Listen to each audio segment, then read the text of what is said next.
O Pleno News conversa com o vereador de São Paulo, Fernando Holliday. Muito obrigado por essa entrevista. Prazer é todo meu, prazer estar aqui. Você era do MBL, não é isso? É exato. E passou por alguns partidos, chegou ao PL e recebeu a bênção do ex-presidente Jair Bolsonaro. Exato. Quem é Jair Messias Bolsonaro para você hoje?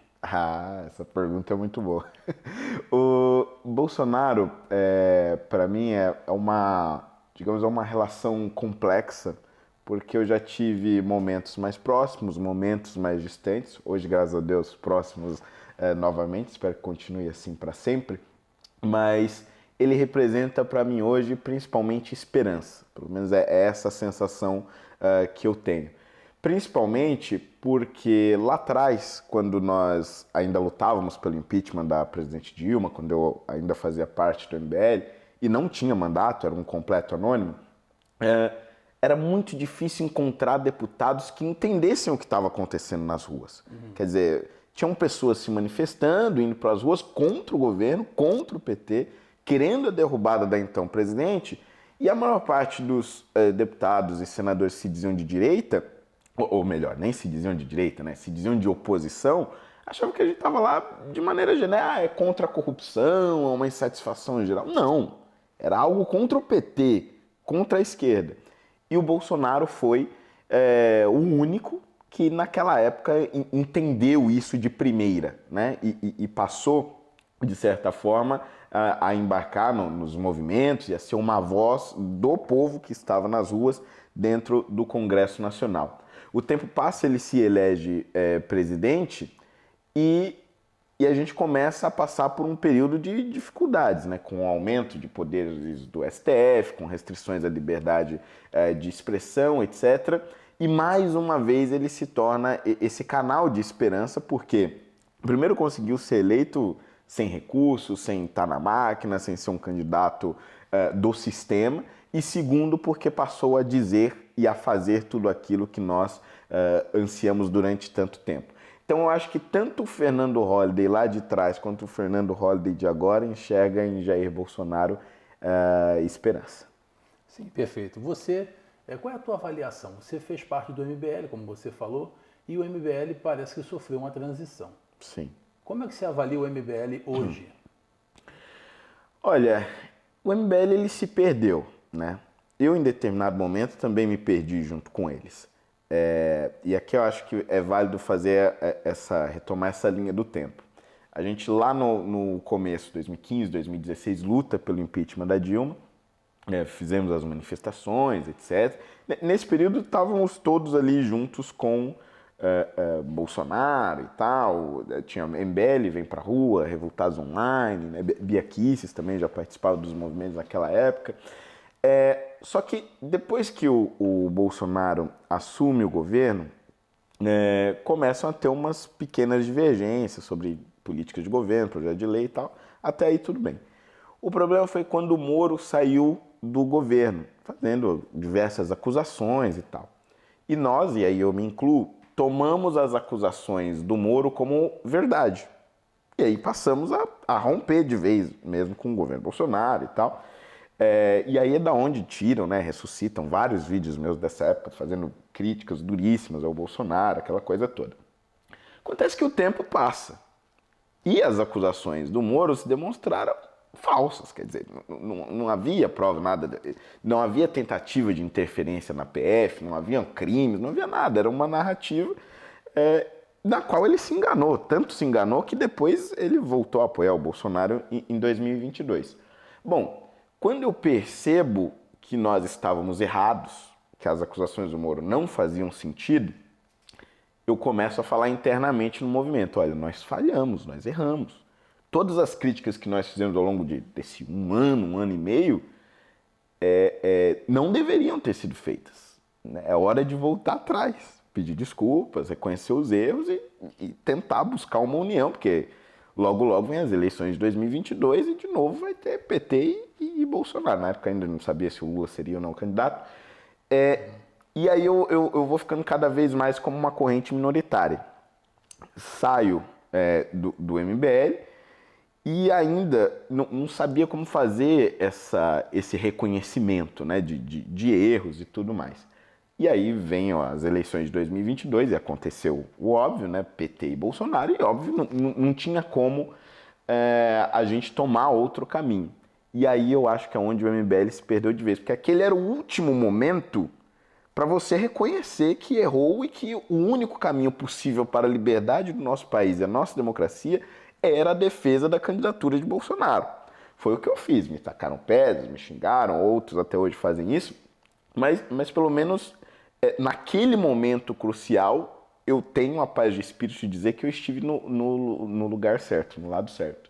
E o MBL insistiu no erro, votando e divulgando, fazendo campanha pelo voto nulo, dizendo que Lula e Bolsonaro são a mesma coisa, o que é um erro assim, terrível. E com isso, evidentemente, eles acabaram, mesmo que seja uma parcela pequena da sociedade, mas acabaram contribuindo para a vitória do Lula. Então acho que eles se perderam porque não tiveram coragem, decência, hombridade de reconhecer os próprios erros. Você tem uma atuação muito forte nas redes sociais, como hoje quase todo político tem, porque é necessário. Mas qual é a linha que você tem de caminhar? Ela é muito tênue, de não ser pautado pelas redes sociais em busca do engajamento. Como ser um político hoje, nas redes sociais, sem ser escravo da validação do público, do engajamento? Eu acho que esse é um dos grandes desafios que nós temos hoje, que teremos aí pelas próximas décadas até, eu diria, né? Porque essa coisa do like, do engajamento, ela gera um vício mesmo, né? Quando você faz um vídeo, ele não vai muito bem, não tem um grande alcance, você fala, meu Deus, o que eu estou fazendo de errado, né? Precisamos resolver isso. Então, eu acho que esse é um grande desafio. Agora, como entrar em equilíbrio? Eu acredito que você consegue este equilíbrio a partir do momento que você começa a pensar em longo prazo. E você se perde quando pensa somente no curto prazo. O que eu quero dizer com isso? Quando você faz projetos que pensam no futuro da sociedade, quando você discute problemas essenciais da sociedade, naturalmente aquele público que te acompanha vai te seguir por conta daquela pauta. E ele sabe que você não vai resolver estes problemas que são profundos e complexos do dia para a noite, mas ele quer saber o passo a passo que você está seguindo. Nesse caminho, às vezes você vai ter picos de engajamento, em outros momentos nem tanto, mas você tem um mínimo de estabilidade. Eu acho que foi isso que eu encontrei, por exemplo, lá atrás, quando a gente ainda discutia bastante o escola sem partido. Ainda é um problema, a doutrinação em sala de aula, ainda é um problema a ser discutido. Boa parte das pessoas sabe que eu sigo por essa linha. Em alguns momentos, quando o projeto era discutido, né, na Câmara Municipal de São Paulo, saía na imprensa, tinha uma discussão mais intensa, tinha um pico. Mas no dia a dia, nem sempre, mas tinha várias pessoas ali sempre me acompanhando, interessadas naquela pauta. Então acho que quando você tem um objetivo de longo prazo, quando você trabalha algo que não vai ser resolvido naquele momento, mas que é importante, você acaba fidelizando o público e deixa de ser escravo desses engajamentos temporários, né? A gente vive uma sociedade que rotula, tende a rotular as pessoas. Político, então, uma expressão muito acentuada do que eu estou dizendo. E sobre você existem alguns rótulos. Fernando Holliday, ex-MBL, negro de direita, ora é gay, é bissexual, capitãozinho do mato, como disse o Ciro Gomes, né? Então, como é que você enxerga uma extrema-direita que diz combater os rótulos, os estigmas e, ao mesmo tempo, pratica aquilo que condena? No caso, a extrema-esquerda, né? A extrema-esquerda. Exato. Porque o negócio é o seguinte, eles nunca tiveram pessoas que participassem do que eles chamam de minorias, né? Que contestassem essas mentiras que eles ficam lançando a todo instante. Então eles nunca souberam lidar com isso. Isso começou há pouquíssimos anos atrás, quer dizer, agora é que começou a surgir. Eu apareci em 2015. Antes disso, por exemplo, eu não consigo citar, pelo menos eu não tinha como referência, nenhuma figura negra na política que fosse de direita e que defendesse esses nossos valores. Quase que na mesma época, aí você tem o surgimento de outras figuras seguindo por esse mesmo caminho. Hoje aqui no Rio de Janeiro você tem o Rafael Satie e tantos outros aí espalhados pelo Brasil. Mas se você olhar na história, é algo muito recente. Então, essa extrema-esquerda ela não sabe como reagir a isso. Como é que eu reajo a alguém que realmente cresceu na periferia, sabe o que é a pobreza, é negro, sofreu racismo e está dizendo que eu estou errado, eu que sou branco, moro na zona sul do Rio de Janeiro, mas que luto pela causa social. Como reagir a isso? E eu acho que a primeira reação é justamente essa da ofensa, né? Aí eles praticam tudo aquilo que eles condenam, que é o racismo e tudo mais. E acho que a direita tem sido bem sucedida, principalmente em denunciar essas hipocrisias. Porque o que acontece? A grande maioria das pessoas negras no Brasil, por exemplo, não fazem parte de movimentos negros. Não são defensores de cotas raciais nem nada e nem têm posicionamentos políticos claros. Ora podem votar no Lula, ora podem votar no Bolsonaro, não sabem muito bem se é de direita, se é de esquerda. Agora, desde que essas discussões começaram a surgir, essas pessoas passaram a refletir sobre isso. E acho que a esquerda está perdendo o domínio desse debate, porque o negro comum, né, a pessoa negra comum, ela não é um militante do movimento negro, né?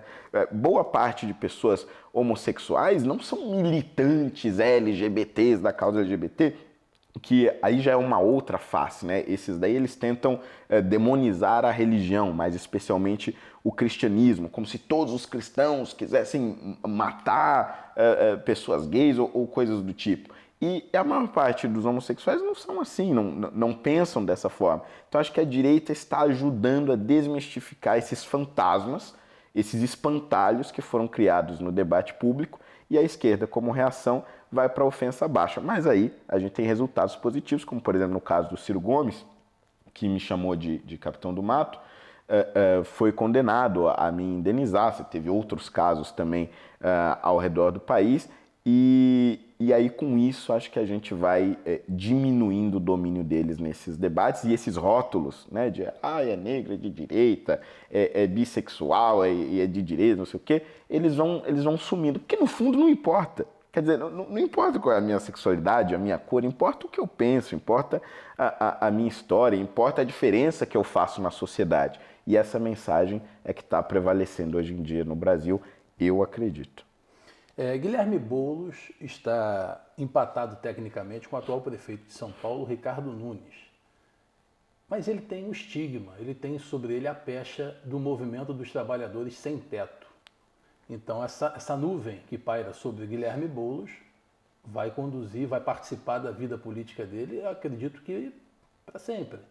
Como é que se analisa, apesar dele ter esse rótulo, ele ter proeminência no eleitorado paulistano? Pois São Paulo está sofrendo um processo que eu acho que era mais claro aqui no Rio de Janeiro, que é essa coisa da classe média esquerdista. Por que aqui era mais claro? Porque tem a Globo, tem o Projac, a coisa toda, universidades federais. Então você tinha pessoas de alta renda influenciadas, né, tomando da fonte desses pensamentos esquerdistas, revolucionários e tudo mais. E isso era muito evidente, principalmente na Globo, né, porque é o que a gente vê todo dia na TV. Em São Paulo não tinha muito disso e tal, só que recentemente a gente tem visto o crescimento desse público por lá. Então é um público que mora em bairros de classe média alta, é um público que pensa como a esquerda, tem essa ideia revolucionária, embora não conheça verdadeiramente o que ele defende. Quer dizer, as pessoas que nunca pisaram numa favela, elas não sabem qual é o dia a dia de quem realmente é pobre, do negro, da periferia, que eles dizem que são vítimas da polícia. Quer dizer, eles não sabem o que é isso. Mas eles se encantam com esse discurso, muito provavelmente porque sentem culpa da sua posição social. Eu vejo muito isso, né? A pessoa que é rica e por ser rica ela tenta justificar a sua ideologia esquerdista e tudo mais. Então esse sentimento ele tem crescido em São Paulo e acho que a proeminência do Boulos midiática vem muito disso. E com essa proeminência midiática, ele alcança parte da periferia. E agora também tem o apoio da Marta Suplicy, que foi uma prefeita lá atrás, muito mal avaliada, porque no geral administrou muito mal a cidade, mas criou algumas coisas que ficam na memória, no imaginário de parte da periferia, principalmente na zona sul de São Paulo. Mas a Marta saiu do PT. Sim. E denunciando na época que o PT era o autor de um dos maiores escândalos de corrupção que a nação brasileira já havia experimentado. Exato. Então ela saiu fazendo graves denúncias. E votou a favor do impeachment. E votou a favor do impeachment e agora está de volta ao PT para compor a chapa de Guilherme Boulos em São Paulo. Exatamente. Política é muito dinâmico. É bastante dinâmico. Ela saiu do PT, votou a favor do impeachment, voltou agora e com louvores, né? Trazida pelo próprio Lula e tudo mais. E ela fez uma administração muito ruim, tanto é que não conseguiu ser reeleita, tentou ser candidata outras vezes, não conseguiu. Só que nessa parte específica da periferia de São Paulo, ela tem um apoio muito grande. Porque ali ela construiu boa parte do que são os CELs, né, que são centros educacionais, que tem piscina, tem quadra, Então, em lugares que não tinham nenhum lazer, ela conseguiu levar isso. Então, essas coisas ficam na memória desse pessoal e é daí que vem os votos do Boulos. Agora, a questão é a seguinte, isso se sustenta a partir do momento que nós começamos a ter debates e campanhas na TV? Acredito que não. Porque o público, aí falando principalmente do público da periferia, não sabe que o MTST, por exemplo, propaga invasões em imóveis com risco de cair, colocando diversas famílias em risco, quer dizer, se aproveitando da pobreza dessas pessoas por conta de uma causa política. Não sabe da baderna que esses grupos fizeram em avenidas, destruindo patrimônio público, destruindo patrimônio privado. Quer dizer, as pessoas moram na periferia, mas não significa que elas gostam da baderna, muito pelo contrário, elas querem trabalhar, querem receber seu dinheiro honestamente. Então, quando essas coisas começarem a ser reveladas na TV e na campanha eleitoral, eu acho que a tendência é que ele acabe caindo nas pesquisas. Você ingressou na política como vereador, foi eleito aos 20 anos de idade. Exatamente. Então, o vereador mais jovem... Na verdade, eu fui eleito aos 19 e assumi aos 20. Assumiu aos 20. Exato. E então você foi o vereador mais jovem da história de São Paulo. Né? Exatamente. E eu imagino que ao entrar na política você tinha uma visão sobre política. E imagino também que ela foi se desfazendo ou se adaptando ao cenário que você encontrou ali dentro. O que você apanhou mais para aprender? O que você viu na política que desfez uma ilusão, um romantismo que você tivesse, talvez? Fala um pouquinho sobre essa experiência. Eu acho que o principal romantismo, assim, era a ideia de que o apoio popular podia prevalecer sempre. Então, quando eu fui eleito em 2016, você não tinha tido nenhuma experiência em São Paulo, pelo menos, de alguém eleito com base em redes sociais. Era uma novidade, quer dizer, isso nunca tinha acontecido. O mais perto disso eram pessoas que tinham alguma proeminência, porque era um cantor, um apresentador de TV, alguma coisa do gênero. Mas só a rede social vindo do anonimato, tanto é que quando eu me candidatei, todos os vereadores na época que tinham mandato falaram, esse menino aí não tem a menor chance. Todos os políticos profissionais, isso aí é bobagem, deixa ele aí brincar de ser candidato. Então foi uma surpresa a eleição, até para mim, que eu não achava que ia dar certo.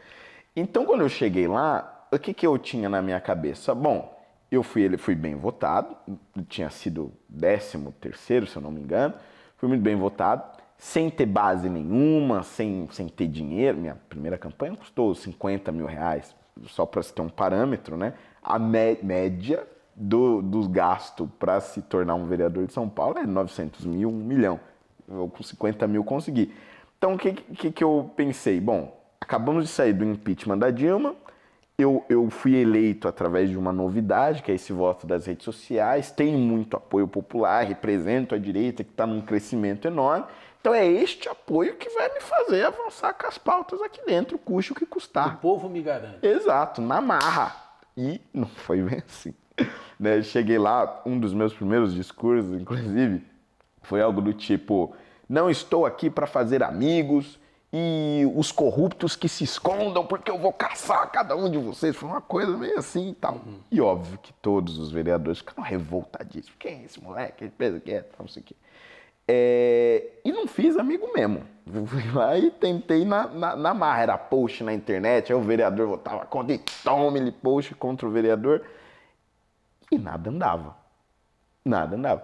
Porque as pessoas vivem as suas vidas, né? Tem que trabalhar, né? Ninguém vai ficar 100% do tempo político, cada projeto eu vou lá na Câmara, não. Isso quem faz é a esquerda, porque tem os sindicatos, tem dinheiro público, tem a coisa toda. E aí na vida real da política isso não estava funcionando e mais do que isso, estava se virando contra mim. Porque aí qualquer errinho, qualquer coisa fora do lugar, tentavam, por exemplo, caçar o meu mandato. Nos primeiros 5 meses tentaram caçar o meu mandato 5 vezes. Um deles por conta do Escola Sem Partido. Eu fui fazer uma fiscalização em escolas, mas não era fiscalização do tipo, deixa eu ver o que o professor está falando. Era uma fiscalização do tipo, vamos ver a condição das escolas, quais são as reclamações dos pais, dos alunos. E claro, entre essas coisas poderia haver reclamação de ideologização e coisas do gênero. E aí o que fizeram? Disseram que eu estava invadindo as aulas dos professores, pressionando eles e, portanto, abusando da minha autoridade. Esse foi um dos pedidos de cassação que quase foi à frente. Teve uma nota de uma comissão da ONU dizendo que eu estava abusando do meu poder e que, portanto, deveria perder o meu mandato. Gerou matéria na Folha e tal e tudo mais. Na época, até o Marco Feliciano lançou uma nota me apoiando. Ou seja, teve consequências duríssimas para que eu aprendesse, então, que na política não tem jeito. Você precisa sentar e dialogar com as pessoas. Não adianta você tentar forçar as coisas porque elas não vão acontecer. Você precisa sentar, dialogar, negociar, convencer, porque senão você não vai fazer nada e ainda pode acabar perdendo a chance de representar o seu público. Você tem uma atuação nas redes sociais muito contundente, você se expressa com muita veemência, não tem medo de dar a sua opinião. De algum tempo para cá, você tem tido receio de manifestar opinião, de colocar suas ideias, em nome do efeito Alexandre de Moraes? Eu diria que assim, eu ainda não deixei de postar o que eu quero postar. Não chegou um momento ainda em que eu falei, olha, isto daqui eu não posso falar em hipótese alguma. Mas eu penso nas palavras que eu vou utilizar, que é algo que eu não tinha antes. E os dois extremos são negativos, né? Aqui é negativo porque nós estamos num regime de censura, então você precisa se desviar da censura com palavras, com códigos, frases, etc. Do outro lado também, se você usa o seu poder de alcance na internet falando sem pensar, você pode falar coisas absurdas que não são verdade, você vai se arrepender depois. A minha própria história com o Bolsonaro é um exemplo disso. Foram várias coisas faladas sem pensar, sem analisar. Então, hoje em dia, por conta do efeito Alexandre de Moraes, eu penso muito mais no que eu vou falar. Não consigo falar mais diretamente como eu gostaria com o meu público, o que faz com que alguns entendam o que eu estou querendo dizer, outros não entendam. Então, acho que isso acaba tendo um efeito sim, na comunicação, né, que a gente tem com o nosso público, infelizmente. A formação da direita no Brasil ela é muito nova, é muito recente. A direita ainda está se organizando, ainda está se estruturando, e você tem a responsabilidade, assim como tantos outros parlamentares jovens, né, de ser um espelho para essas novas gerações que se aproximam das câmaras municipais, que se aproximam da política. Como é que você enxerga essa responsabilidade? Olha, eu diria que o começo ele foi bem difícil porque a gente não tinha grandes referências, né? A gente não sabia muito bem como lidar, como se comunicar. Então foi todo um processo de aprendizado. Agora, hoje, eu percebo que a maneira como eu construía a minha história, né? Participando do impeachment, sendo eleito, defendendo esses valores da direita, servem de inspiração para muitos jovens. Então, eu enxergo, apesar de ainda ser muito jovem, eu enxergo o meu papel como um dos tantos professores que hoje nós temos na política para as próximas gerações. Quer dizer, eu espero que esses jovens aprendam com os diversos acertos que eu felizmente tive ao longo desses anos, mas que também aprendam com os meus erros e que dessa forma a nossa próxima geração da direita seja muito mais madura, entenda realmente como se constrói a política e como que a gente pode efetivamente fazer uma diferença. Porque hoje, o jovem que se entende como direita hoje, acredito que ele vai ter um caminho muito mais consolidado. Quer dizer, queria eu, na minha época, lá 2015, 2016, ter como referência um Nicolas que já nos dá um norte muito claro de por onde seguir e quais desafios nós precisamos enfrentar. Então, acho que aquele período do impeachment da Dilma foi muito mais conturbado, que a gente não sabia muito bem como seguir, qual caminho seguir, se deveríamos, de fato, entrar na política institucional. Esse foi um debate que a gente teve durante muito tempo. Será que realmente o caminho é se candidatar, é buscar um cargo público? Muitos achavam que não. Hoje não tenho dúvidas de que realmente esse é um caminho essencial. Então eu vejo mais nesse sentido do aprendizado mesmo. E hoje, olhando de dentro, você tem mandato, né? Quando a tua experiência de hoje, a tua observação de hoje, você vê que mudar a velha política é mais difícil do que você imaginava lá atrás? Com certeza. Acho que nunca, né, nós vamos, e eu acho que eu posso usar realmente essa palavra, nós nunca vamos nos livrar completamente da velha política, que nós sempre teremos alguns currais eleitorais. Ela pode ter um maior poder ou um menor poder, mas sempre estará ali presente com o seu grau de influência. Então, nós precisamos saber lidar com ela, né? Não podemos permitir que a velha política nos domine, mas não podemos torná-la como uma inimiga absoluta, porque senão nós vamos ter consequências, porque eles estão muito enraizados hoje no nosso país. Agora, claro, com o crescimento da direita, com o crescimento desses jovens políticos, eu acredito que com o tempo a gente vai restringir esta velha política a um espaço bem pequeno no nosso país e espero que isso não demore muito para acontecer, porque nós estamos vivendo tempos difíceis. Diante desse cenário, dessa confusão, né, que se instalou no Brasil nos últimos dias, onde o Brasil é notícia nos principais jornais no mundo, como é que você vê o caminho para retomar a ordem e o Estado democrático de direito? O que deve ser feito?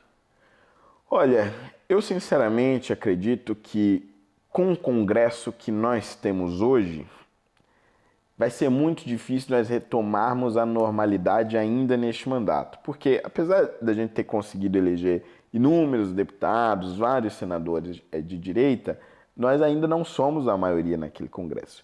Mas 2026 é a chave. Então, por mais que eu não veja uma solução imediata para esse ano, para o próximo ano, acho que daqui até lá nós conseguimos sobreviver. Como? Abrindo CPI de abuso de autoridade, pressionando internacionalmente agora, aí com essas polêmicas envolvendo Elon Musk, o Congresso americano já abrindo investigações. Quer dizer, essas coisas elas não vão trazer soluções imediatas, ao meu ver, elas vão levar um tempo. Mas esse tempo vai fazer com que a ditadura que nós vivemos hoje se contenha.